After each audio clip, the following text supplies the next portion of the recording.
Já escolhi seu caixão. Logo estarei livre. Aquelas palavras cruéis rasgaram minha alma e fizeram meu sangue gelar nas veias. Engoli o choro, olhei nos olhos dele e respondi com uma calma terrível. Meu nome é Marta Oliveira Santos, tenho 69 anos. E esta é a história de como uma piada cruel fez o sorriso do meu filho desaparecer e lhe custou toda a herança em questão de segundos. As palavras saíram da boca do Rafael como se fossem uma piada. Como se desejar a morte da própria mãe fosse algo engraçado. Estávamos na sala da minha casa, aquela sala que eu mesma decorei tijolo por tijolo, móvel por móvel, com o dinheiro das minhas 3 farmácias. A sala onde eu embalei esse mesmo filho quando ele era bebê e chorava de madrugada. E agora ele estava ali, de pé na minha frente, aos 41 anos, com aquele sorriso cínico no rosto, desejando que eu morresse logo. Senti meu coração dar um aperto tão forte que por um segundo achei que fosse ter um infarto ali mesmo. Minha visão ficou embaçada. As pernas tremeram. Mas eu não ia cair. Não ia desmoronar na frente dele, não na frente dela. Camila estava ao lado do Rafael, de braços cruzados, encostada na parede, com aquela expressão de satisfação no rosto. Aquele sorrisinho de canto de boca que ela sempre fazia quando conseguia o que queria. Ela estava adorando aquilo. Adorando ver meu filho me humilhar. O perfume enjoativo dela, aquele cheiro artificial de flores que custava uma fortuna, mas que não disfarçava a podridão por dentro, tomava conta da sala inteira. Eu sentia enjoo físico mesmo. Respirei fundo, 1 vez, 2 vezes, 3 vezes. Contei mentalmente até 10. Não ia chorar, não ia gritar, não ia dar a eles o prazer de me ver destruída. Engoli a seco aquela dor que subia pela garganta como se fosse vidro moído. Olhei bem nos olhos do meu filho. Aqueles olhos castanhos que eram iguais aos do pai dele, mas que agora estavam vazios, frios, cheios de ganância. Ótimo, Rafael. Falei com uma calma que nem eu sabia que tinha dentro de mim. Minha voz saiu firme, gelada, cortante. Espero que ele seja confortável, porque é a única coisa que você vai herdar de mim. O sorriso dele desapareceu na hora. Foi como apagar uma vela. O rosto dele mudou completamente. A Camila deu um passo à frente, os olhos arregalados. "O que você quer dizer com isso?" ela perguntou. E pela primeira vez desde que entrou na minha casa naquele dia, a voz dela tremeu. Eu me levantei devagar da poltrona. Senti o tecido gasto do estofado, aquele veludo verde que estava ali há 20 anos e que eu nunca quis trocar porque tinha memórias boas. Memórias de quando o Rafael era criança e pulava nesse sofá. Memórias de quando ele me abraçava e dizia que eu era a melhor mãe do mundo. Memórias que agora doíam mais do que qualquer facada. Peguei minha bolsa. Era pesada. Dentro tinha minha carteira, meus documentos, minhas chaves. Toda a minha vida resumida naquela bolsa de couro marrom que eu comprei numa viagem a Gramado há 5 anos. Caminhei até a porta de entrada, cada passo ecoando no piso de madeira que eu mesma mandei instalar quando construí essa casa. "Vocês vão descobrir em breve", eu disse sem olhar para trás. "Agora saiam da minha casa." "Mãe, nós viemos aqui porque estamos preocupados com você", o Rafael gritou. A voz dele estava alta, alterada, nervosa. "Você viajou para o Nordeste sem avisar ninguém, sumiu por 10 dias, a gente ficou desesperado." Eu virei para ele. "Desesperado com o quê, Rafael? Com a minha segurança ou com medo de eu ter gasto o dinheiro que vocês já consideravam de vocês?" A Camila deu risada. Uma risada curta, seca, sarcástica. "Dona Marta, a senhora está ficando paranoica. É sintoma de idade. Minha avó ficou assim antes de... antes de precisar de cuidados especiais. Antes de precisar de cuidados especiais. Que termo bonito para dizer antes de ser trancada num asilo e esquecida lá até morrer." Eu conhecia bem essas palavras envenenadas da Camila. Ela sempre fazia isso. Falava com aquela voz docinha, mas enfiava a faca pelas costas. "Rafael", eu falei, ignorando completamente a Camila. "Você tem 30 segundos para sair da minha casa. Se não sair, eu ligo para a polícia e registro uma invasão de domicílio." "Invasão?" Ele explodiu. "Eu sou seu filho. E eu sou sua mãe. Aquela que você acabou de desejar morta. Aquela que, segundo você, já tem até caixão escolhido. Então me respeita e sai da minha casa. Agora. Os dois ficaram me encarando. A cara do Rafael era um misto de confusão, raiva e, pela primeira vez, medo. Medo de quê? De ter perdido o controle da situação? De ter mostrado demais quem ele realmente era? A Camila tentou mais uma cartada. Amor, vamos embora. Ela não está bem. A gente volta outro dia quando ela estiver mais calma. Ela falou aquilo olhando para mim com pena falsa. Aquele olhar de quem olha para um animal machucado. Dona Marta, a senhora precisa descansar. Talvez tomar um chazinho se deitar um pouco. Vou mandar o Rafael ligar pro médico para marcar uma consulta. Eu não preciso de médico, Camila. Eu preciso que vocês saiam da minha casa. O Rafael tentou se aproximar. Mãe, por favor, vamos conversar com calma. Eu não quis dizer aquilo. Foi só uma piada de mau gosto. Eu estava nervoso porque a senhora sumiu e... Mentira! Eu gritei. E aí sim, minha voz falhou.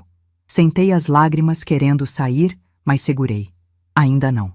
Mentira, Rafael. Você quis dizer sim. Você deseja que eu morra logo mesmo para poder pegar tudo o que eu construí. Vocês dois desejam. Mas sabe o que vai acontecer? Vocês não vão ter nada. Absolutamente nada. Abri a porta. O ar fresco da noite entrou. Era uma noite de quinta-feira, por volta das 8h30. Os vizinhos deviam estar jantando, assistindo televisão, vivendo suas vidas normais, enquanto a minha desmoronava. Mas não. Não estava desmoronando. Estava sendo reconstruída. Diferente. Saiam. A Camila bufou, pegou a bolsa dela e saiu batendo o salto fino no chão. O Rafael ficou mais um segundo, me olhando com aqueles olhos que eu não reconhecia mais.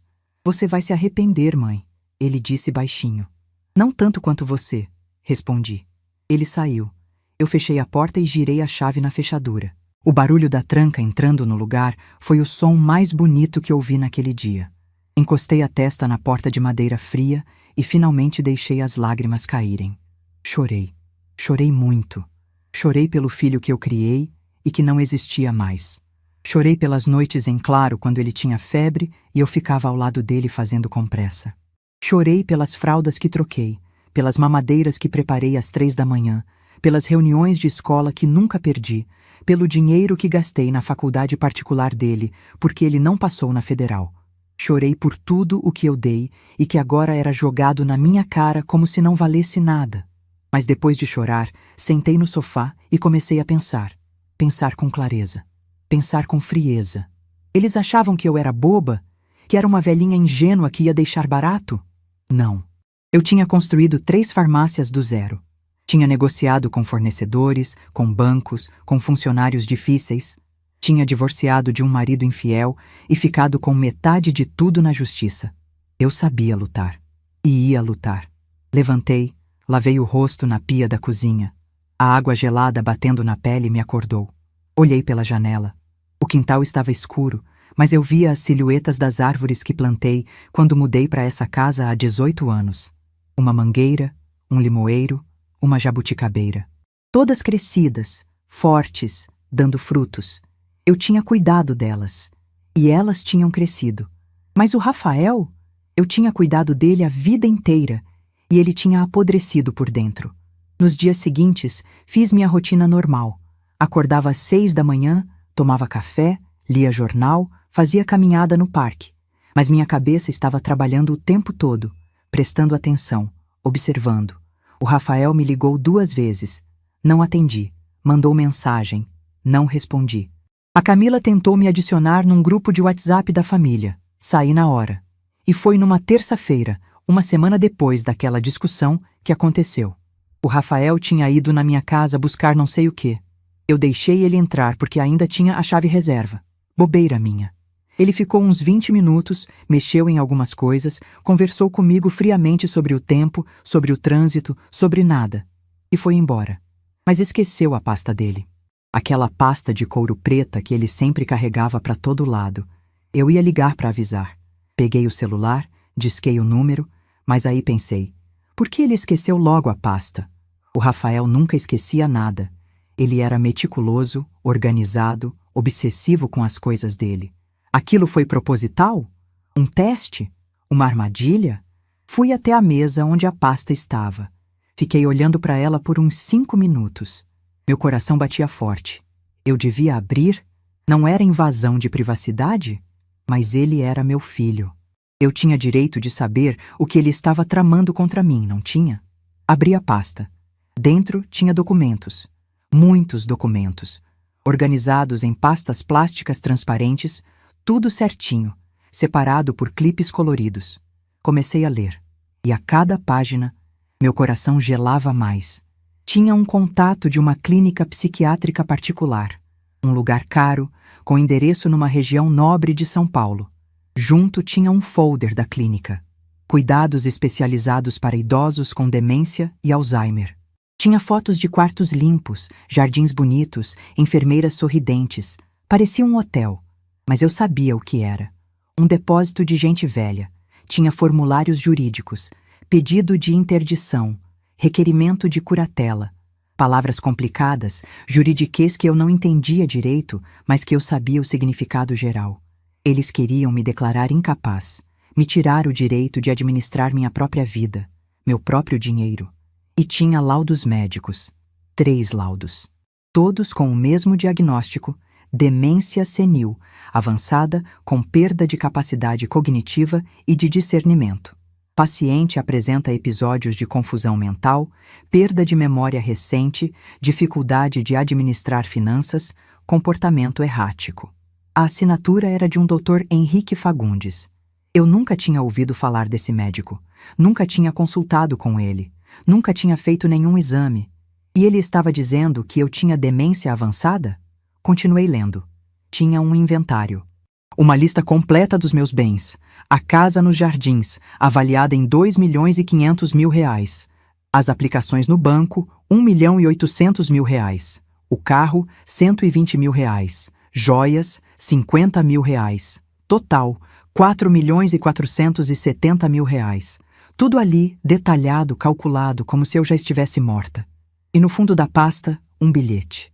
Escrito à mão, com aquela letra redondinha da Camila, que eu reconhecia dos cartões de aniversário que ela me mandava. Sempre escritos por obrigação, nunca por amor.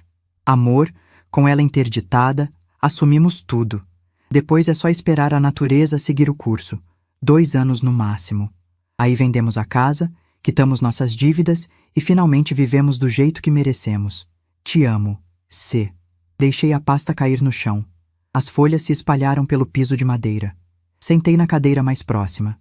Não conseguia respirar direito. 2 anos no máximo. Esperar a natureza seguir o curso. Eles não estavam apenas esperando eu morrer. Estavam planejando, calculando, contando os dias. E o pior, quitamos nossas dívidas. Eles tinham dívidas. Dívidas que estavam contando com a minha morte, com a minha herança, para pagar. Meu filho tinha feito empréstimos apostando na minha morte. Naquela noite, não dormi.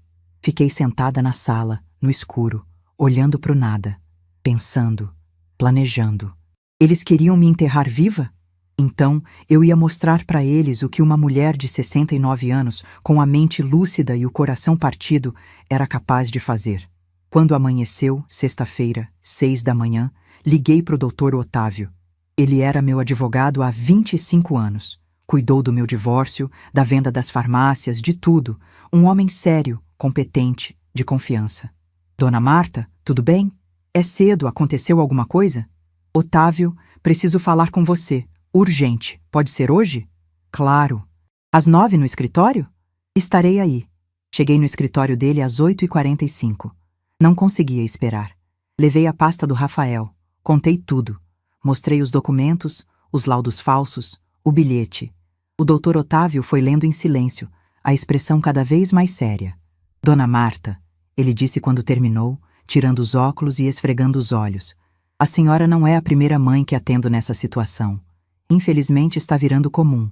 Filhos que não querem esperar a herança e tentam acelerar o processo. O que eu faço? Primeiro, exames. A senhora vai fazer uma bateria completa de exames neurológicos e psiquiátricos com médicos de primeira linha. Vamos provar que a senhora está em perfeitas condições mentais. Segundo, vamos reorganizar seu patrimônio. Doações em vida, Testamento blindado. Terceiro, vamos preparar um processo contra esse Dr. Henrique Fagundes. Laudo falso é crime.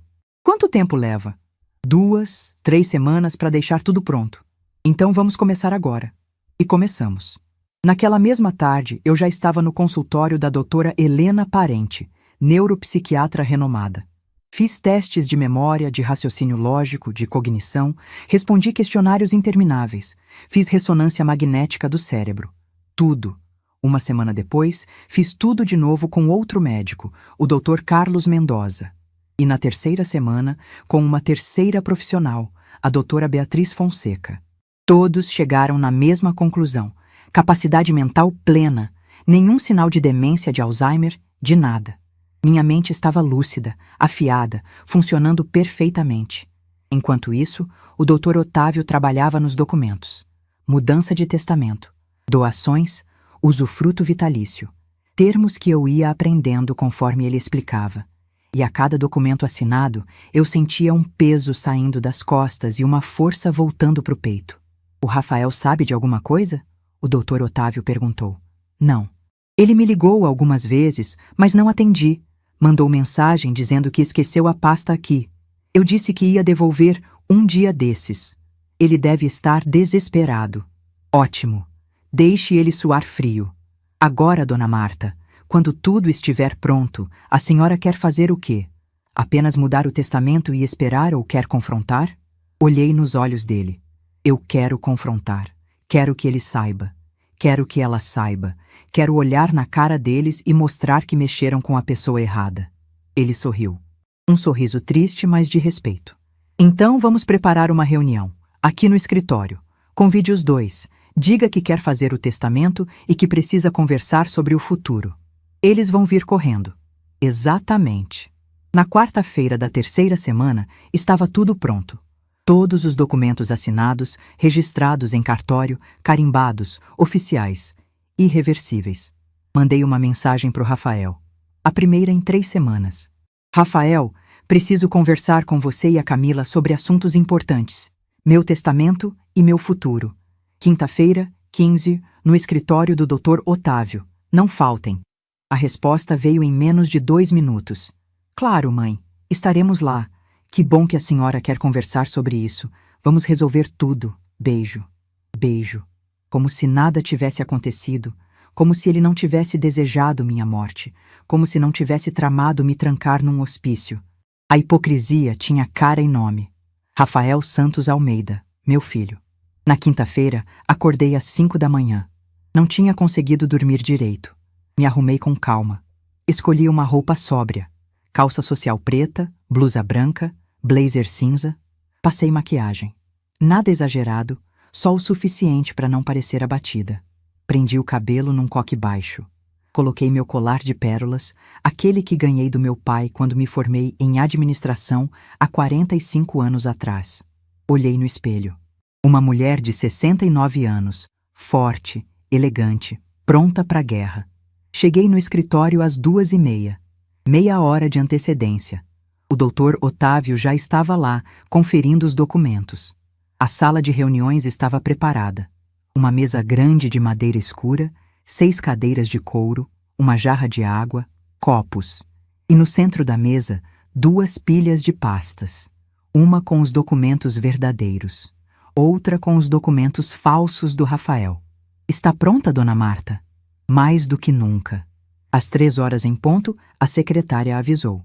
Dr. Otávio, o Sr. Rafael e a Sra. Camila chegaram. Pode mandar entrar.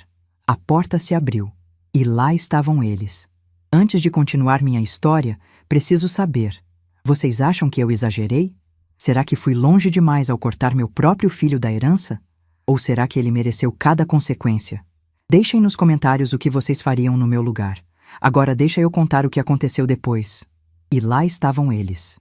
Rafael entrou primeiro, sorrindo, confiante, usando um terno cinza bem cortado, que eu sabia que custava pelo menos R$3.000. Dinheiro que ele não tinha, mas que gastava assim mesmo para manter as aparências. A Camila veio logo atrás, toda produzida, com um vestido bege justo, salto alto, cabelo escovado, unhas feitas. os dois cheirando a perfume caro e a falsidade barata. Oi, mãe! O Rafael disse, vindo até mim de braços abertos como se fôssemos os melhores amigos do mundo. Tentou me abraçar. Eu dei um passo para trás. Vamos sentar, falei seca. A cara dele mudou por um segundo. Confusão. Mas logo voltou o sorriso forçado. Eles se sentaram do outro lado da mesa, lado a lado, juntinhos. A Camila segurou a mão dele por cima da mesa. Teatrinho barato. Dona Marta, a Camila começou com aquela voz melosa. Que bom que a senhora chamou a gente. Nós estávamos tão preocupados. Fazia semanas que a senhora não respondia às ligações do Rafael. A gente achou que tivesse acontecido alguma coisa. Eu estava ocupada, respondi. Ocupada com o quê, mãe? O Rafael perguntou, inclinando o corpo para frente, interessado demais. Cuidando da minha vida. O doutor Otávio pigarreou. Bem, vamos começar. Rafael, Camila, obrigado por virem. A dona Marta pediu essa reunião porque quer tratar de assuntos relacionados ao patrimônio dela, ao testamento e ao futuro. Certo, dona Marta? Eu assenti. O Rafael e a Camila trocaram um olhar rápido. Um olhar de vitória. Achavam que tinham conseguido, que eu ia entregar tudo de bandeja. Primeiro, eu disse, me ajeitando na cadeira, pegando a primeira pasta, a que tinha os documentos falsos deles.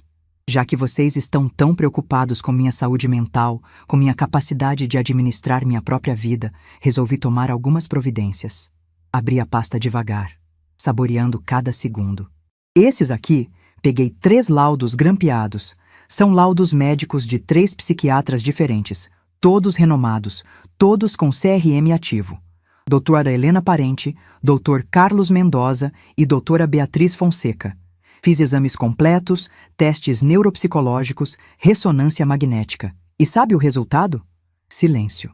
O sorriso da Camila começou a rachar. Perfeitas condições mentais, capacidade cognitiva plena, memória intacta, raciocínio lógico preservado. 0 sinais de demência, Alzheimer ou qualquer outra doença neurodegenerativa. Ou seja, estou lúcida, completamente lúcida. Joguei os laudos na frente deles. O Rafael pegou, começou a ler. A cor foi sumindo do rosto dele. Que bom, mãe, ele disse, mas a voz saiu estranha, forçada. A gente fica feliz que a senhora esteja bem. Feliz? Eu repeti. Mesmo? Porque esses laudos aqui... Peguei outra pasta. A pasta que ele tinha esquecido na minha casa. A prova da traição. Esses laudos aqui dizem outra coisa. Coloquei na mesa os 3 laudos falsos. O Rafael congelou. A Camila empalideceu. Esses laudos, assinados por um tal de Dr. Henrique Fagundes, dizem que eu tenho demência senil avançada, que estou confusa, perdida, sem condição de administrar meus bens. Laudos que eu nunca vi, de um médico que nunca me examinou.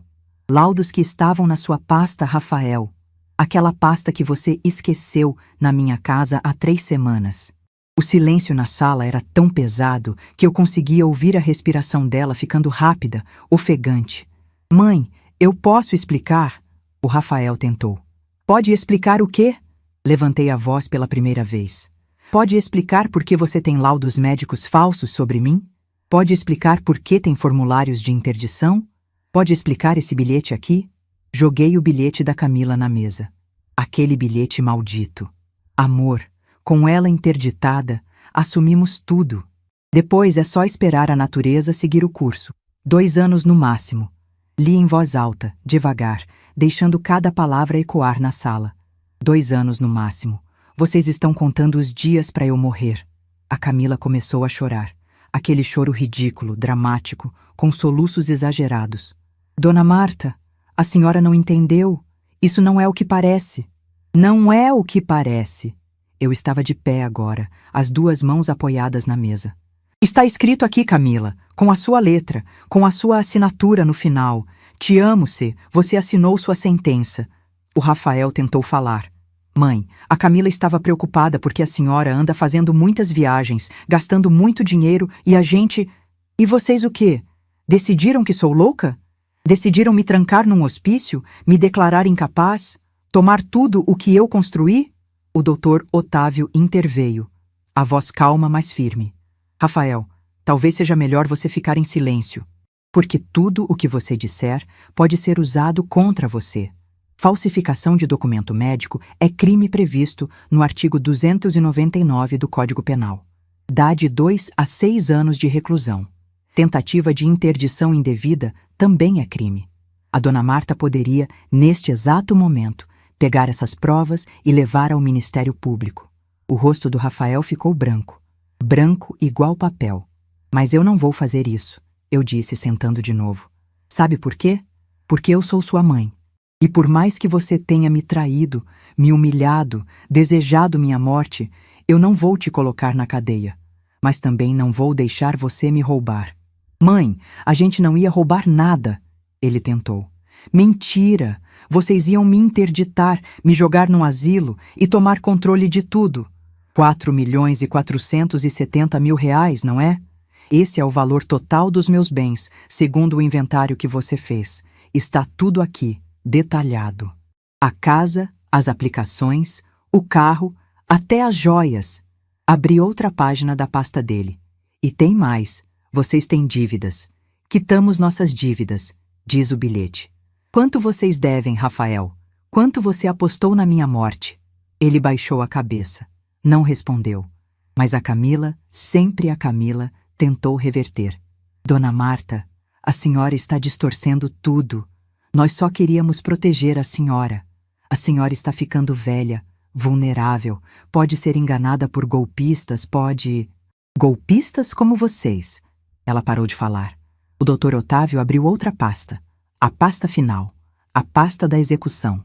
Dona Marta tomou algumas decisões patrimoniais nas últimas 3 semanas. Decisões legais, registradas em cartório, irreversíveis. Vou ler para vocês. O Rafael e a Camila se entreolharam. Medo. Puro medo nos olhos dos dois. Primeiro, a casa onde a Dona Marta mora, avaliada em 2.500.000 reais, foi doada para a Instituição Dignidade na Velhice, uma ONG que cuida de idosos abandonados pelos filhos. A doação foi feita com usufruto vitalício, ou seja, a Dona Marta mora na casa até o fim da vida dela, mas quando ela falecer, a casa vai integralmente para a instituição. Não entra em inventário, não pode ser contestada. O queixo do Rafael caiu. Segundo, as aplicações financeiras, no valor de 1.800.000 reais, foram divididas da seguinte forma: 900.000 reais para Carolina Santos, enteada da Dona Marta, filha do ex-marido dela. Os outros 900.000 foram divididos igualmente entre 3 instituições beneficentes: Casa da Criança Feliz, Instituto Amor Sem Idade e Projeto Recomeço. Isso é impossível, o Rafael gritou, batendo a mão na mesa. Você não pode fazer isso. Eu sou seu filho, seu único filho. Posso e fiz. Está tudo registrado, Rafael. Reconhecido em firma, com testemunhas, protocolado, legal, irreversível. A Camila estava histérica agora. O choro falso tinha virado desespero real. Mas e a gente? E o nosso futuro? A senhora vai deixar o próprio filho na miséria? Não vou deixar na miséria. Vou deixar exatamente onde ele me deixaria. Sem nada. Aliás, não. Tem uma coisa. O Dr. Otávio pegou o último documento. Dona Marta reservou 50.000 reais, depositados numa conta específica, exclusivamente destinados a cobrir todas as despesas do funeral dela. Caixão, velório, enterro, flores, o que for necessário. Vai sobrar até um troco. Olhei nos olhos do Rafael. Ele estava chorando. Chorando de verdade agora. Mas não era arrependimento. Era ira. Era ódio. Era desespero financeiro. Você mesmo disse, Rafael, já escolhi seu caixão. Pois então, o caixão é a única herança que você vai ter. 50.000 reais para me enterrar. Use com sabedoria. Ele se levantou de um pulo, a cadeira caindo para trás com um estrondo. Você não pode fazer isso comigo. Eu vou processar. Vou provar que você está louca. Vou... Vai fazer nada, o Dr. Otávio disse, também se levantando. Ele era um homem alto, imponente quando queria. Você tem 3 laudos médicos falsos aí na sua frente. Dona Marta tem 3 laudos verdadeiros. Você tem um bilhete escrito pela sua esposa, planejando interditar sua mãe indevidamente. Dona Marta tem testemunhas, tem documentos, tem tudo registrado legalmente. Se você entrar com processo, eu entro com contraprocesso e ainda te processo criminalmente. Quer tentar? Rafael ficou ali, tremendo de raiva, as mãos fechadas em punho. Por um segundo achei que ele fosse me bater, mas não bateu. Só ficou ali, destruído. A Camila tentou uma última vez. Caiu de joelhos na minha frente. Aquilo seria cômico se não fosse trágico. Dona Marta, pelo amor de Deus, a senhora não pode fazer isso com a gente. Nós temos contas a pagar, nós temos dívidas. O apartamento está quase sendo tomado pelo banco. A senhora vai deixar a gente na rua? Vocês iam me deixar num hospício esperando eu morrer. Agora vocês viram sozinhos. Mas eu vou ter um filho seu, ela gritou desesperada. Estou grávida. A senhora vai abandonar o próprio neto? Olhei para a barriga dela. Lisa. Sem sinal nenhum. Mentira. Mais uma mentira no meio de tantas. Se você está grávida, Camila, que bom. Mas não é problema meu. Vocês queriam minha morte. Agora vão ter que viver com as consequências de terem mexido com a pessoa errada. Levantei e caminhei até a porta. Doutor Otávio, obrigada por tudo. Pode encaminhar os documentos finais para minha casa. Sim, Dona Marta. Abri a porta e saí. Ouvi a Camila chorando atrás de mim, gritando meu nome. Ouvi o Rafael xingando, socando a mesa. Mas não olhei para trás. Nunca mais ia olhar para trás. Quando cheguei em casa, entrei, tranquei a porta e desabei. Não no chão, no sofá. O mesmo sofá verde de veludo gasto onde eu tinha embalado o Rafael quando ele era bebê. E chorei. Chorei por horas. Chorei pela mãe que fui e que não era mais. Chorei pelo filho que tive e que morreu antes de mim. Porque o Rafael que eu conheci, o Rafael que eu amei, estava morto. No lugar dele tinha um estranho de 41 anos movido pela ganância. Nos dias seguintes, entrei num estado estranho. Não era depressão, não era raiva, era vazio. Um vazio profundo. Me pegava olhando para a parede e perdendo a noção do tempo. Comia sem sentir gosto. Dormia mal, acordava pior. A casa, aquela casa enorme que eu sempre amei, parecia um túmulo. Silenciosa, fria, sem vida. O Rafael tentou me ligar.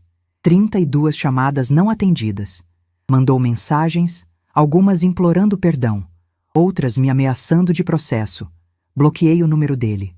A Camila tentou pelo Instagram, pelo WhatsApp de amigas, até mandou carta. Rasguei sem ler. 2 semanas depois da reunião, numa sexta-feira, acordei e olhei no espelho. Quase não me reconheci. Tinha emagrecer 5 quilos. O rosto estava encovado, olheiras profundas, cabelo sem vida. Parecia que tinha envelhecido 10 anos em 2 semanas. Chega, falei para meu reflexo. Chega dessa autodestruição. Você venceu. Você se protegeu. Agora é hora de viver. Tomei um banho demorado. Lavei o cabelo. Passei creme. Coloquei uma roupa bonita. Fiz uma maquiagem leve. Saí de casa e fui até o salão de beleza que eu costumava frequentar antes de tudo isso acontecer. Cortei o cabelo. Um corte moderno mais curto com luzes. A cabeleireira, a Sônia, ficou surpresa. Dona Marta, fazia tempo que a senhora não aparecia. Pois é, Sônia, estava meio perdida. Mas voltei. Fiz as unhas. Comprei roupas novas. Voltei para a academia. Comecei a frequentar o grupo de dança sênior do bairro. E sabe o que aconteceu? Eu comecei a sorrir de novo. De verdade. Comecei a lembrar como era bom estar viva. 1 mês depois da reunião, numa tarde de quarta-feira, estava tomando café na cozinha quando o celular tocou.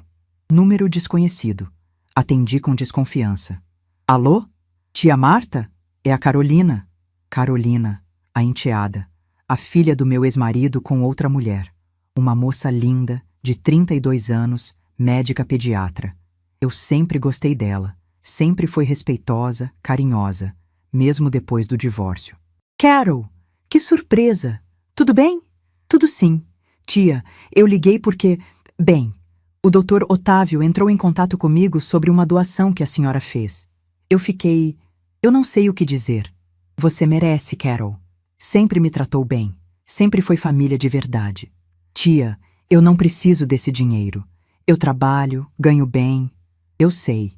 É exatamente por isso que você merece. Quem não precisa, não cobiça. Quem não cobiça, não trai. Ouvi ela respirar fundo do outro lado da linha. O Rafael me ligou. Disse que a senhora enlouqueceu, que está sendo manipulada, que eu devia recusar a doação. E o que você respondeu? Que ele que se dane. Desculpa o palavrão, tia, mas ele me contou o que fez. Achou que eu ia ficar do lado dele. Eu desliguei na cara. Sorri. Você é uma boa pessoa, Carol. Tia, eu queria te ver. Podemos almoçar juntas um dia desses? Adoraria. Sábado? Sábado é perfeito. No sábado, almoçamos num restaurante italiano no centro. Conversamos por 3 horas, sobre tudo. Sobre a vida dela, sobre o trabalho, sobre namoro. Ela tinha terminado um relacionamento recente. Sobre mim, sobre o Rafael. Ele sempre foi meio ganancioso, tia. Desde criança. Meu pai dizia que o Rafael tinha olho grande. Seu pai estava certo. Mas a Camila piorou tudo.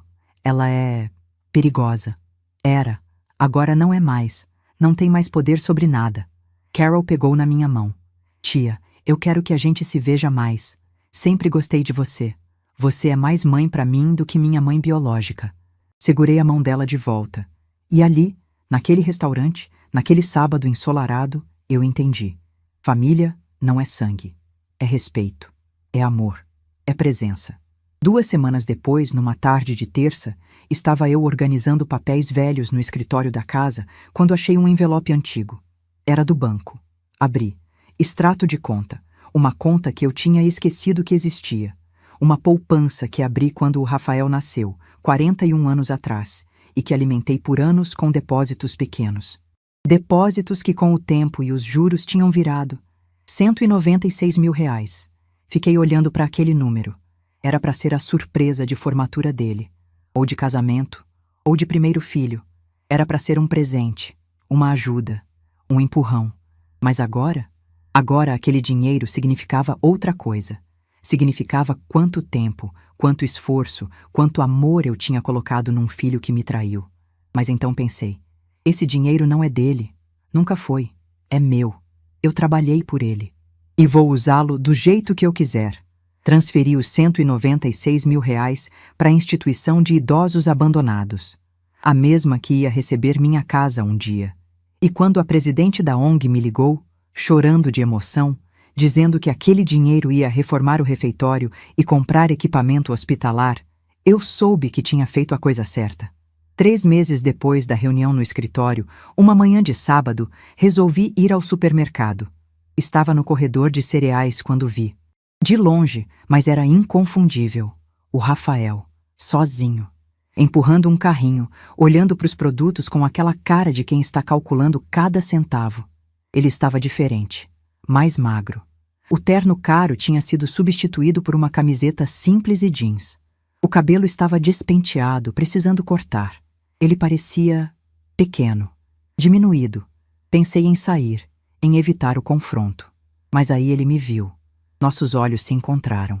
E por um segundo, só um segundo, vi no olho dele o menino de 5 anos que me abraçava e dizia que eu era a melhor mãe do mundo. Mas o segundo passou. Ele baixou a cabeça e virou para o outro corredor. E eu deixei. Não corri atrás. Não gritei. Não chorei. Só deixei ele ir. Porque já tinha chorado tudo o que tinha para chorar. Já tinha perdido tudo o que tinha para perder. Agora era a hora de ganhar. Ganhar minha vida de volta. Quando cheguei em casa, tinha uma mensagem no WhatsApp. Número desconhecido. Dona Marta, aqui é a Camila. Por favor, me dê uma chance de conversar com a senhora. Preciso muito. O Rafael e eu terminamos. Estou morando com minha mãe. Não tenho nada. Por favor. Li, reli e deletei.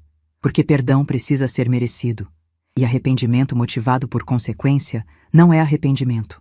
É só desespero. Fui até a sala, sentei no meu sofá verde de veludo gasto, acendi uma vela perfumada de lavanda e abri um livro que tinha comprado na semana passada. Um romance policial. Leve, divertido, sem drama familiar. E pela primeira vez em meses, sorri de verdade. Mas a vida, ela sempre dá as voltas dela. E a volta que estava por vir ia mudar tudo de novo. A paz durou exatamente 17 dias. 17 dias de tranquilidade, de rotina gostosa, de acordar sem aquele peso no peito. 17 dias nos quais eu realmente acreditei que tinha deixado tudo para trás e que podia finalmente viver em paz. Até que numa quinta-feira, por volta das 3 da tarde, tocaram a campainha. Eu estava na cozinha fazendo um bolo de laranja. Não vou mencionar o outro tipo de bolo que não posso citar. Sequei as mãos no avental e fui atender. Era o seu Maurício, o vizinho do lado. Um senhor de uns 75 anos, aposentado, que morava com a esposa há 40 anos na mesma casa. A gente se cumprimentava sempre, mas não tínhamos intimidade. Dona Marta, desculpa incomodar. Não incomoda, seu Maurício. Aconteceu alguma coisa? Ele olhou para os lados, meio desconfortável. É que, olha, eu não queria me meter, mas acho que a senhora precisa saber. Meu coração acelerou. Saber o quê? Aquele rapaz, o Rafael, seu filho, ele esteve aqui ontem, na casa da senhora. Mas a senhora não estava. Como assim esteve aqui? A fechadura foi trocada. Ele não tem mais chave. Pois é, mas ele veio com um chaveiro. E entraram. Senti o chão sumir debaixo dos meus pés. Entraram? Como? Pelo portão dos fundos. Eu vi da janela do meu escritório que dá para o quintal da senhora. Eles forçaram o cadeado. Ficaram lá dentro umas 2 horas. Depois saíram carregando umas caixas. Caixas? Minha voz saiu mais alta que eu queria. Que tipo de caixas? Não sei, dona Marta. Caixas de papelão, umas 3 ou 4. E uma sacola grande também. Seu Maurício, por que o senhor não me avisou ontem? É que eu não sabia se devia me meter. Pensei que talvez a senhora tivesse autorizado. Mas aí hoje de manhã vi aquele cadeado quebrado ainda lá no portão dos fundos e achei estranho. Resolvi avisar. O senhor fez certo. Muito obrigada. Assim que ele foi embora, corri para os fundos da casa. O portão do quintal, aquele de ferro verde que eu raramente usava, estava com o cadeado quebrado no chão. Alguém tinha forçado mesmo. Entrei em pânico. O que ele tinha levado? O que tinha dentro daquela casa que valia a pena ele invadir e roubar? Comecei a verificar os cômodos. Sala, tudo no lugar. Cozinha, tudo normal. Quarto de hóspedes, intacto. Meu quarto. A princípio, tudo parecia estar onde sempre esteve. Mas aí abri o armário. A prateleira de cima, onde eu guardava as caixas com joias, documentos antigos, álbuns de fotos, estava vazia. Completamente vazia. Minhas joias. As alianças do meu casamento, que mesmo depois do divórcio eu guardei por valor sentimental. O colar de pérolas da minha avó. Os brincos de ouro que ganhei quando vendi a primeira farmácia. Os relógios do meu pai. Tudo tinha sumido. Corri para o escritório. A gaveta onde eu guardava documentos importantes, certidões, escrituras antigas, contratos das farmácias já vendidas, estava arrombada, mexida. Vários papéis tinham sumido. Mas quais? Eu nem lembrava direito o que tinha ali. Sentei na cadeira do escritório, tremendo. Ele tinha invadido minha casa. Meu filho tinha invadido minha casa e roubado minhas coisas. Isso era crime. Isso era invasão de domicílio, furto, violação. Peguei o celular e liguei para o Dr. Otávio. Ele atendeu no segundo toque. Dona Marta? Otávio, o Rafael invadiu minha casa, ontem, arrombou o portão, entrou com um chaveiro e levou coisas, joias, documentos, eu nem sei o que mais. A senhora tem certeza? Absoluta. O vizinho viu tudo. Certo. Primeiro, a senhora vai fazer um boletim de ocorrência. Agora. Hoje ainda. Segundo, vou pedir uma liminar de restrição contra ele. Ele não pode chegar perto da senhora. Terceiro, vamos fazer um inventário de tudo o que sumiu. Tudo. Mas e se ele já vendeu as joias? E se... Uma coisa de cada vez, dona Marta. Vamos com calma. Fui na delegacia naquela mesma tarde. Registrei o boletim de ocorrência. Furto qualificado. Invasão de domicílio. A delegada, uma mulher de uns 40 anos, foi atenciosa, mas direta. A senhora tem provas de que foi ele? Tenho o testemunho do vizinho. E sei que foi ele porque só ele conhece a casa. Só ele saberia onde as coisas estavam. A senhora sabe por que ele faria isso? Contei. Contei tudo. A traição, os laudos falsos, a mudança do testamento, o confronto. A delegada ouviu em silêncio, anotando. Entendi. Então ele está desesperado financeiramente e resolveu roubar o que conseguisse da senhora. Vamos investigar. Vou precisar que a senhora faça uma lista detalhada do que sumiu. Passei a noite inteira fazendo essa lista, e quando terminei, olhei para o total estimado das joias. Aproximadamente R$ 48 mil. Não era uma fortuna, mas era o suficiente para ele vender num compra-ouro vagabundo e ter um dinheiro rápido. Mas o que me incomodava mais não eram as joias, eram os documentos. Por que ele levaria documentos velhos das farmácias? Por que levaria contratos antigos? O que ele estava procurando? 3 dias depois, numa tarde de domingo, a resposta veio. E veio de onde eu menos esperava. Eu estava assistindo televisão quando recebi uma ligação de um número de São José dos Campos. Atendi com desconfiança. Alô? Dona Marta Oliveira? Sim, quem fala? Aqui é Marcos Henrique, contador do escritório Fonseca e Mendes. A senhora foi sócia de uma farmácia em São José dos Campos entre 2003 e 2008, é isso? Meu coração disparou. Fui sim. Por quê? É que recebi uma ligação de um rapaz que se identificou como Rafael Santos, dizendo ser seu filho e seu procurador legal.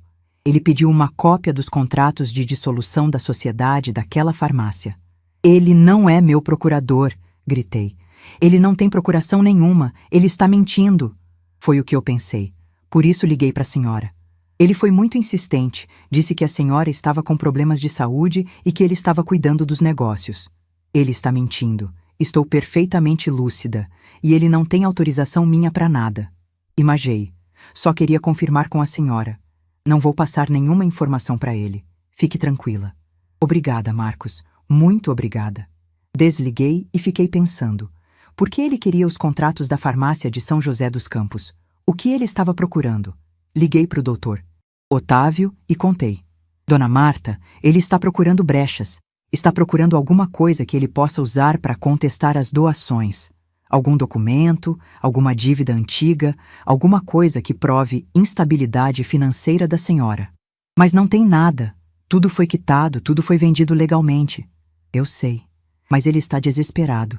Gente desesperada faz loucuras. E o doutor Otávio estava certo. Porque 2 dias depois, numa terça-feira de manhã, recebi uma notificação judicial.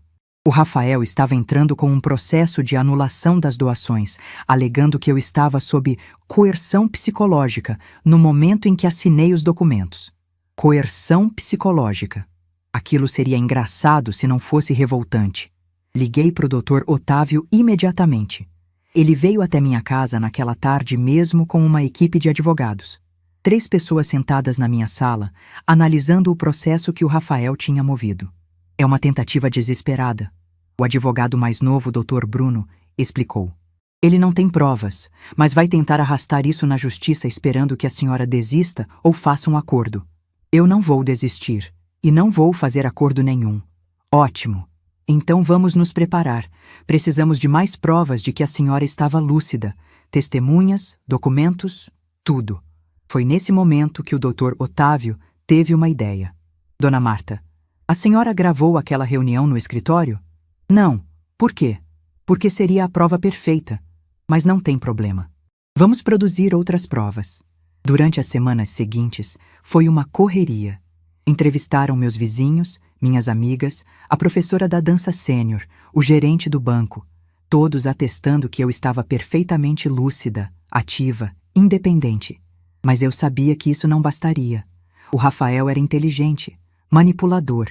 Ele ia inventar alguma coisa, ia pagar testemunhas, ia mentir, como sempre fez.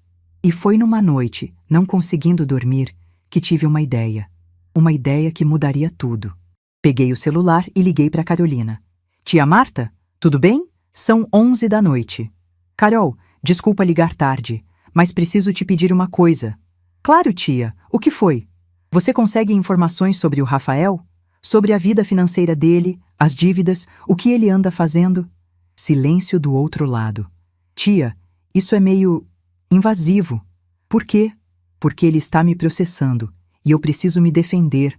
Preciso saber o que ele está tramando. Ele está te processando? Aquele desgraçado? Está. Anulação das doações. Diz que fui coagida. Que absurdo! Tia, deixa comigo. Eu conheço umas pessoas. Vou ver o que consigo. 4 dias depois, numa sexta à tarde, Carolina apareceu na minha casa com uma pasta cheia de papéis. Tia, senta. O que descobri é pesado. Sentamos na mesa da cozinha. Ela abriu a pasta. O Rafael está quebrado. Completamente quebrado. O apartamento foi retomado pelo banco mês passado. Ele está morando num quarto alugado na Zona Leste. Deve R$220 mil em empréstimos e cartões de crédito. O salário está todo bloqueado judicialmente. Ele mal tem dinheiro para comer. 220 mil? Repeti, chocada. Como ele conseguiu dever tanto? Empréstimos. Ele e a Camila fizeram vários empréstimos bancários, achando que iam receber a herança rápido. Compraram carro importado, que já foi apreendido, fizeram reforma no apartamento, que perderam, viajaram para a Europa, parcelado em 24 vezes. Eles viviam uma vida que não podiam pagar, contando com a morte da senhora. Senti uma mistura de pena e raiva. Pena do tamanho da buraco que ele cavou. Raiva de saber que ele tinha contado com minha morte para pagar essas extravagâncias. E a Camila? Sumiu. Voltou para a cidade natal dela no interior do Paraná. Bloqueou todo mundo. O Rafael está sozinho. E as joias? As coisas que ele roubou de mim? Carolina puxou outro papel. Investigador particular que contratei descobriu. Ele vendeu tudo num compra-ouro na 25 de março. Conseguiu R$23 mil. Usou para pagar advogado e para quitar parte de uma dívida que estava com a agiota. Agiota? Minha voz saiu num sussurro. Ele deve R$60 mil para um agiota. Tá com o prazo estourado. Os caras estão atrás dele. Olhei para Carolina. Ela estava com uma expressão triste, mas determinada. Tia, tem mais. O advogado dele é meia boca. Deve estar trabalhando sem receber. O processo que ele abriu não tem chance nenhuma de ganhar. Qualquer juiz que olhar vai ver que é tentativa desesperada de reverter uma decisão legítima. Então por que ele insiste? Porque não tem mais nada a perder. Ele está apostando que a senhora vai ter pena e fazer um acordo. Tipo, desisto do processo se você me der metade da casa ou algo assim. Jamais. Eu sei. E é por isso que você precisa contra-atacar. Como? Carolina se inclinou para frente. Tia, você tem provas de que ele invadiu sua casa. Tem provas de que ele roubou. Tem provas de que ele falsificou laudos médicos. Você pode não só ganhar o processo que ele abriu, como pode processar ele criminalmente. E aí ele vai preso. Fiquei em silêncio. Processar meu filho criminalmente. Fazer ele ir preso. Era isso que eu queria? Não sei, Carol. Não sei se consigo fazer isso. Tia, ele faria com você. Ele queria te trancar num hospício. Queria te declarar louca. Queria sua morte. Você precisa se proteger. Ela tinha razão. Mas ainda assim, meu coração de mãe doía. Deixa eu pensar.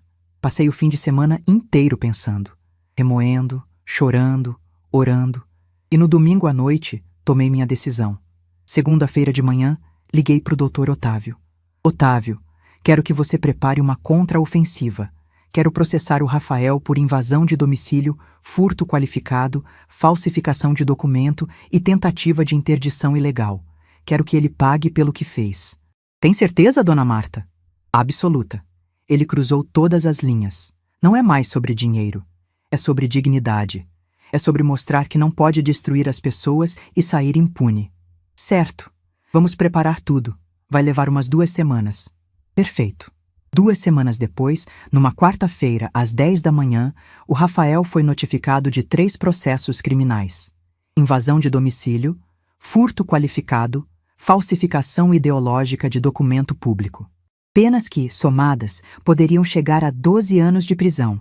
E no mesmo dia, entreguei ao juiz do processo que ele tinha movido contra mim uma contestação de 43 páginas, com laudos médicos, testemunhos, fotos, documentos, tudo provando minha plena capacidade mental. 1 semana depois, o processo dele foi indeferido. O juiz escreveu na sentença: não há qualquer indício de coerção ou incapacidade mental da requerida. Pelo contrário, há robustas provas de lucidez e autonomia. Processo arquivado, com condenação do requerente ao pagamento de custas processuais e honorários advocatícios. O Rafael teria que pagar mais R$18 mil de honorários, dinheiro que ele não tinha. E os processos criminais seguiam. A audiência preliminar foi marcada. O Rafael teria que se apresentar e responder pelas acusações. Finalmente, ele estava encurralado, sem dinheiro, sem saída, sem escolhas. E eu? Eu estava pronta para o confronto final. A audiência estava marcada para uma quinta-feira, às 9 da manhã, no Fórum Criminal da Barra Funda. Acordei às 5, não porque precisava, mas porque não conseguia dormir. Tinha revirado na cama a noite inteira, imaginando como seria ver o Rafael sentado no banco dos réus. Meu filho, o menino que eu gerei, que cresceu dentro de mim, que mamou no meu peito, no banco dos réus, por ter me roubado, por ter tentado me destruir. Me arrumei com cuidado. Escolhi um conjunto social cinza-chumbo, sóbrio, mas elegante. Prendi o cabelo num coque firme. Coloquei brincos discretos de pérola. Maquiagem leve, mas impecável. Eu queria que ele me visse forte. Queria que ele visse que não tinha me quebrado. O Dr. Otávio passou para me buscar às 7h30. Fomos em silêncio até o fórum. Só quando estacionamos no subsolo é que ele falou: Dona Marta, última chance de recuar. Se a senhora quiser desistir dos processos criminais, ainda dá tempo. Olhei para ele. E o que aconteceria? Ele responderia só em juizado especial por furto simples. Provavelmente prestaria serviços comunitários, pagaria uma multa e pronto. E os laudos falsos? E a tentativa de interdição? Sem processo criminal, fica mais difícil de prosseguir. Ia prescrever. Então não vou recuar. Ele precisa pagar pelo que fez. O Dr. Otávio assentiu. Então vamos. O corredor do fórum cheirava a papel velho e desinfetante. As paredes eram bege claro, descascadas em alguns pontos. Tinha gente para todo lado, advogados de terno com pastas debaixo do braço, policiais, familiares de réus, funcionários. Um fluxo constante de vidas se cruzando, cada uma com sua tragédia particular. Chegamos na sala de audiências. Sala 4, quarto andar. Sentamos nos bancos de madeira fora da sala, esperando serem chamados. E então eu vi. No fim do corredor, vindo devagar, estava o Rafael. Quase não o reconheci. Ele estava irreconhecível. Tinha emagrecido tanto que as roupas pareciam largas demais. A barba estava por fazer, os cabelos compridos e desgrenhados, as olheiras fundas, roxas. Ele usava uma calça jeans desbotada, uma camisa branca amarelada e um paletó preto velho que não combinava com nada. Parecia um mendigo. Ele me viu. Parou no meio do corredor. Nos encaramos por longos segundos. Eu vi tanta coisa naqueles olhos. Desespero, raiva, medo. Mas não vi arrependimento. Não vi remorso. Só vi mágoa, como se eu tivesse feito algo de errado com ele. O advogado dele, um homem baixinho de uns 50 anos com uma pasta surrada, chegou junto. Cochichou algo no ouvido do Rafael e eles sentaram do outro lado do corredor, longe de mim.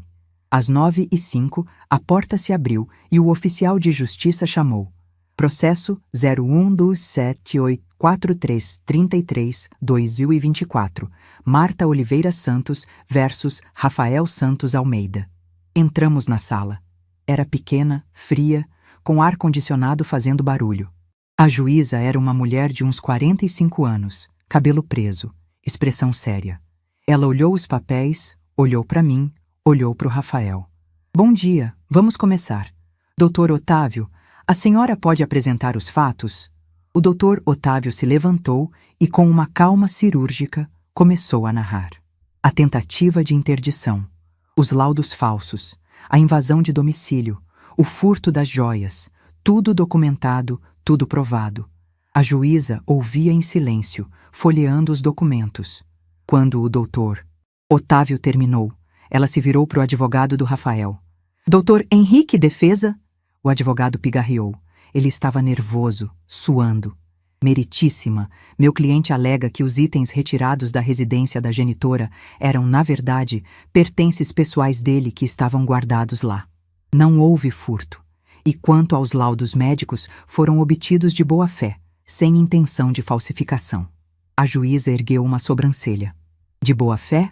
O médico que assinou os laudos está com CRM cassado há 3 anos.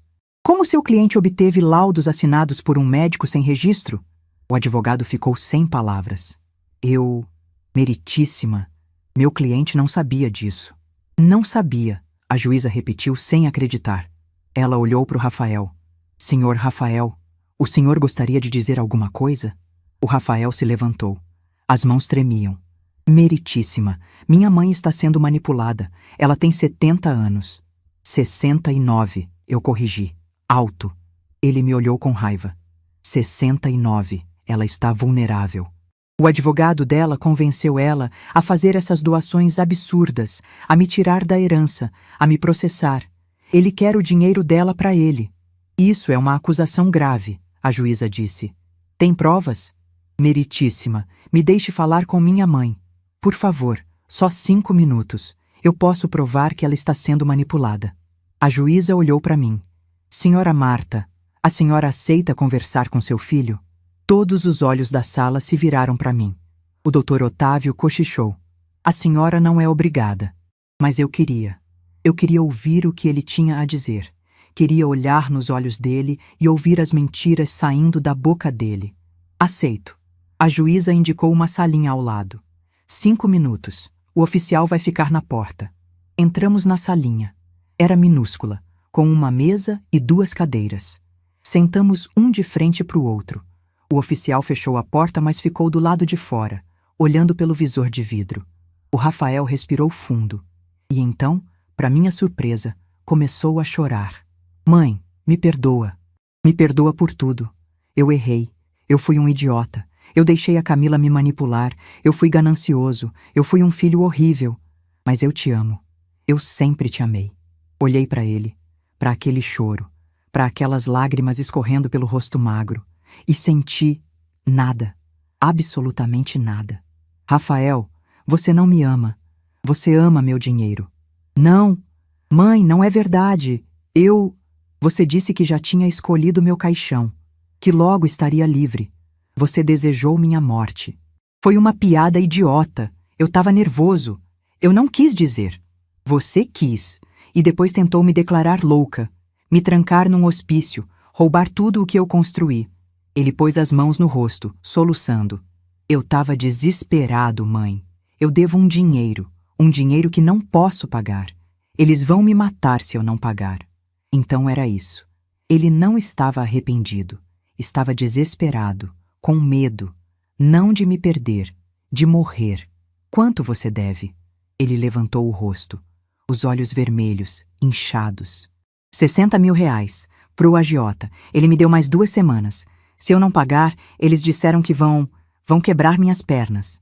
E você acha que eu vou te dar dinheiro? Depois de tudo o que você fez? Mãe, pelo amor de Deus! Ele caiu de joelhos no chão, segurando minhas mãos. Me ajuda. Só dessa vez.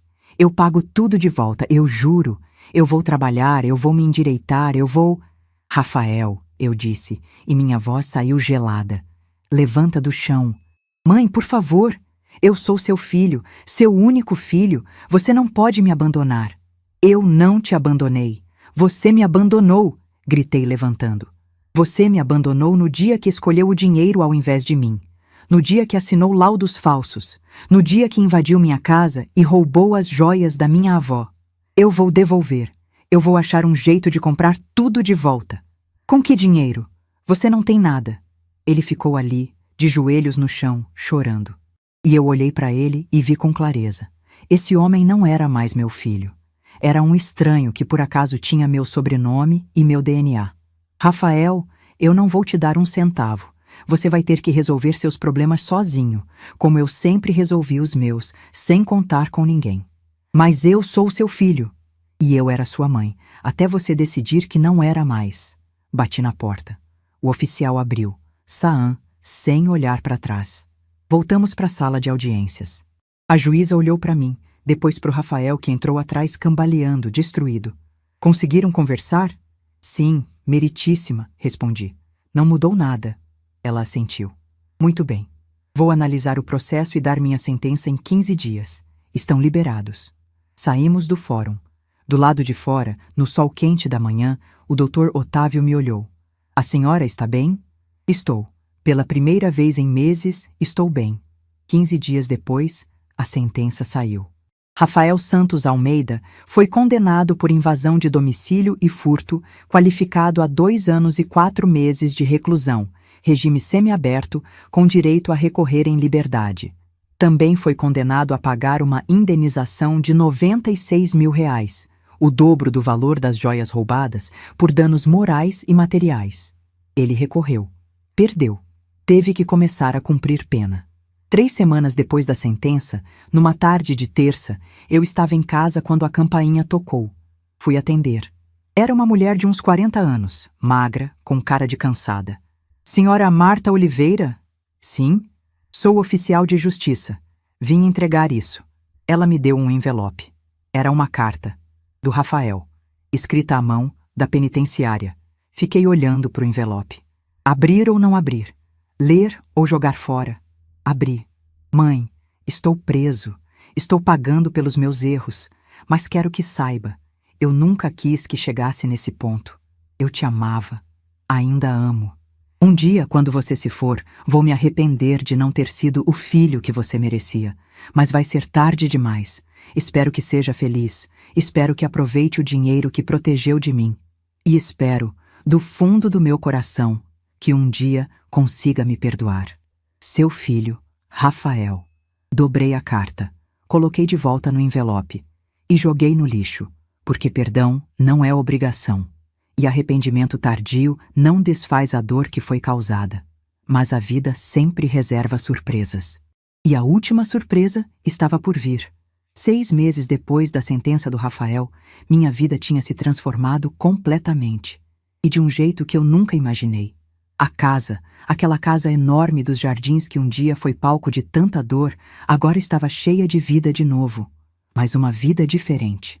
Eu tinha começado a receber voluntários da instituição que iria herdar a casa.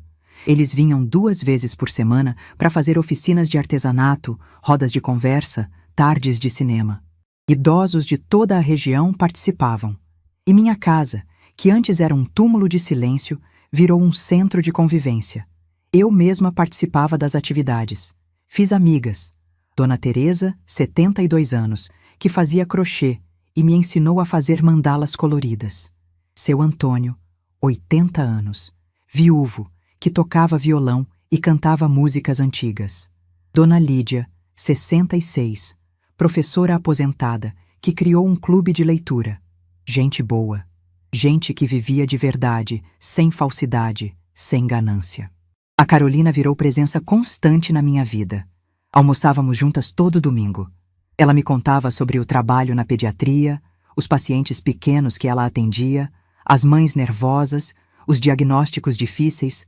Eu contava sobre o grupo da casa, sobre as aulas de dança que tinha voltado a fazer, sobre a vida que estava finalmente vivendo.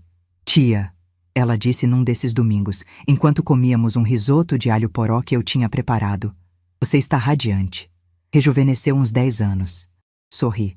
É o que acontece quando você se livra de peso morto. E o Rafael? Ah, o Rafael, suspirei. Tá cumprindo pena. Regime semiaberto. Trabalha de dia numa oficina mecânica, dorme na penitenciária à noite. Você tem contato com ele? Não. Ele mandou 3 cartas. Não respondi nenhuma. E como você se sente com isso? Pensei antes de responder. Eu sinto paz. Não sinto raiva, não sinto pena. Só sinto paz. Ele fez suas escolhas, eu fiz as minhas. E agora cada um vive as consequências. Carolina pegou minha mão. Você é uma mulher muito forte, tia. Não sou forte, Carol. Só aprendi que dignidade não é negociável. 1 mês depois desse almoço, numa quarta-feira à tarde, recebi uma ligação inesperada. Era da assistente social da penitenciária onde o Rafael estava. Senhora Marta, aqui é Juliana Costa, do sistema prisional. Ligo por causa do seu filho, Rafael. Meu coração acelerou. Aconteceu alguma coisa? Não, nada grave. Mas ele pediu para que eu entrasse em contato com a senhora. Ele gostaria muito de receber uma visita sua. Fiquei em silêncio. Senhora Marta? Estou aqui, mas não vou visitá-lo. A senhora tem certeza? Ele disse que tem algo importante para falar. Tenho certeza.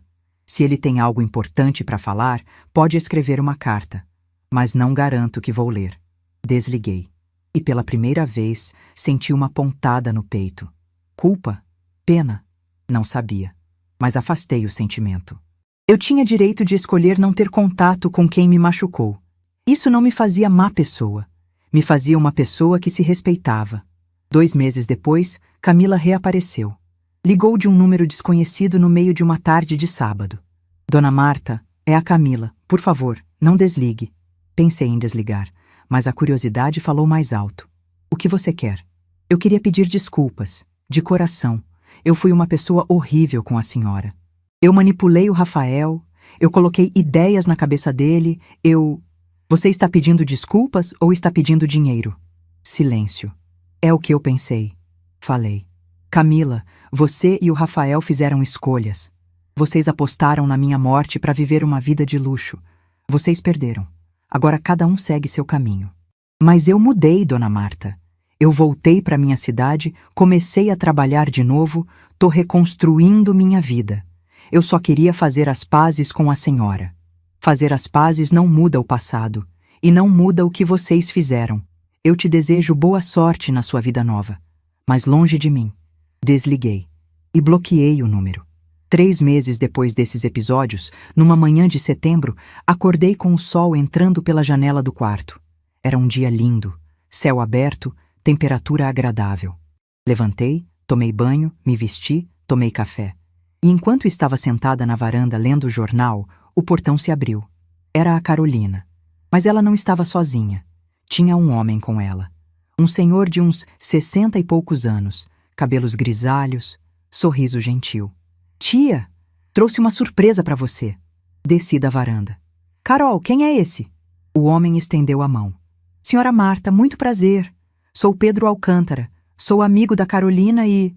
Bem, ela falou tanto da senhora que eu quis conhecer. Apertei a mão dele. Firme, calorosa. Prazer, Pedro. Pedro é médico também, Carolina explicou com um sorrisinho maroto. Ortopedista, viúvo há 5 anos e adora dançar. Olhei para Carolina. Ela estava fazendo o quê? Me apresentando um pretendente? Carol, falei, meio sem graça. Tia, relaxa. A gente só veio tomar um café. Pedro acabou de se mudar para o bairro e eu pensei que vocês iam gostar de se conhecer. Tomamos café. Conversamos por 2 horas. Pedro era um homem interessante. Culto, educado, com senso de humor. Contou sobre os 3 filhos adultos que tinha, todos casados, morando longe. Sobre a esposa que morreu de câncer. Sobre como tinha sido difícil reconstruir a vida sozinho. Mas estou aprendendo, ele disse, sorrindo. Estou descobrindo que a vida não acaba aos 60. Na verdade, ela pode estar apenas começando de novo. Quando eles foram embora, fiquei pensando. Começando de novo. Eu, aos 69 anos, estava começando de novo também. Pedro começou a frequentar a casa. Sempre com desculpa.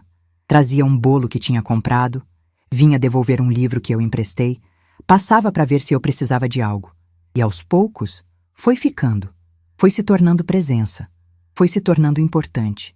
6 meses depois de nos conhecermos, numa noite de sexta-feira, estávamos jantando num restaurante italiano quando ele segurou minha mão. Marta, eu tenho 64 anos. Não tenho tempo para joguinhos nem enrolação. Então vou ser direto. Estou me apaixonando por você e queria saber se você sente o mesmo. Olhei nos olhos dele. Olhos sinceros. Olhos que não viam em mim uma carteira. Viam uma pessoa. Pedro, eu passei os últimos anos da minha vida sendo traída por quem eu mais amava, sendo tratada como objeto, como meio para um fim. Então eu tenho medo, muito medo. Eu entendo, e não vou te pressionar, mas quero que saiba, você é uma mulher incrível, forte, inteligente, generosa. E qualquer homem seria sortudo de estar ao seu lado, inclusive eu. Apertei a mão dele de volta. Vamos devagar? Vamos no ritmo que você quiser. 1 ano depois daquele jantar, Pedro e eu estávamos namorando sério. Ele tinha se mudado para uma casa a 3 quarteirões da minha. Viajávamos juntos, íamos ao teatro, fazíamos caminhadas no parque. Ele conheceu meus amigos do grupo da casa. Eu conheci os filhos dele. Era um relacionamento maduro, tranquilo, respeitoso. E o Rafael cumpriu a pena. Foi solto depois de 1 ano e 10 meses, por bom comportamento, mas não tentou me procurar. Soube pela Carolina que ele tinha arrumado um emprego numa transportadora, morava num apartamento pequeno na Zona Norte e estava tentando reconstruir a vida. Parte de mim, uma parte pequena lá no fundo, ficou feliz por ele. Feliz que ele estava trabalhando, que estava sobrevivendo, mas não senti vontade de reaproximação. Algumas pontes, quando queimadas, não são para ser reconstruídas. São para ser deixadas para trás. Numa tarde de dezembro, 2 anos depois de tudo ter acontecido, estava eu organizando papéis antigos quando achei uma foto. Era do aniversário de 5 anos do Rafael. Ele estava sorrindo, cheio de glacê de bolo na cara, me abraçando. Eu também sorria. Éramos felizes naquela foto, ou pelo menos eu achava que éramos. Olhei para a foto por longos minutos, e então, sem lágrimas, sem dor, coloquei ela numa caixa com outras lembranças antigas. Fechei a caixa. Guardei no fundo do armário. O passado era passado. Eu tinha construído um presente novo e estava construindo um futuro ainda melhor. Hoje, aos 71 anos, estou vivendo a melhor fase da minha vida. Minha casa é centro de convivência para idosos 3 vezes por semana. Tenho um namorado maravilhoso que me respeita e me ama. Tenho a Carolina, que é a filha que o destino me deu para compensar o filho que perdi. Tenho amigas verdadeiras. Tenho saúde. Tenho paz. E o dinheiro? Ah, o dinheiro que tanto cobiçaram está sendo bem usado. A instituição que vai herdar minha casa já está fazendo reformas para transformar o espaço quando eu partir. As instituições que receberam doações me mandam relatórios semestrais mostrando quantas crianças foram alimentadas, quantos idosos foram acolhidos, quantas vidas foram mudadas. Meu dinheiro, aquele dinheiro que eu ganhei com suor e trabalho, está fazendo diferença de verdade. Não está pagando viagem de luxo. Não está quitando dívida de cassino. Está alimentando fome, abrigando desamparo, curando doença. E isso vale mais do que qualquer herança. Minha lição final. Quando alguém deseja sua morte para ficar com suas coisas, mostre que você vale mais viva do que qualquer valor que você possa deixar. Reescreva seu testamento. Proteja seu patrimônio. E viva. Viva cada dia com dignidade, com alegria, com propósito. Porque no final, não é sobre quanto dinheiro você acumulou. É sobre quantas vidas você tocou, quantos sorrisos você gerou, quanto amor você espalhou. E eu, Marta Oliveira Santos, aos 71 anos, posso dizer: minha vida valeu a pena. Não pelos milhões que juntei, mas pelas escolhas que fiz quando me quiseram tirar tudo. Escolhi dignidade, escolhi respeito, escolhi me amar mais do que amo quem me machucou. E essa escolha me libertou. E você que está me ouvindo agora, o que faria se descobrisse que sua própria família está contando os dias até sua morte? Deixe nos comentários. Compartilhe essa história. E se inscreva no canal, porque temos muitas outras histórias de mulheres que recusaram ser vítimas e se tornaram heroínas das próprias vidas. A próxima história está começando agora na sua tela. Clique e descubra como uma avó de 73 anos derrubou o império de corrupção do próprio genro. Até lá!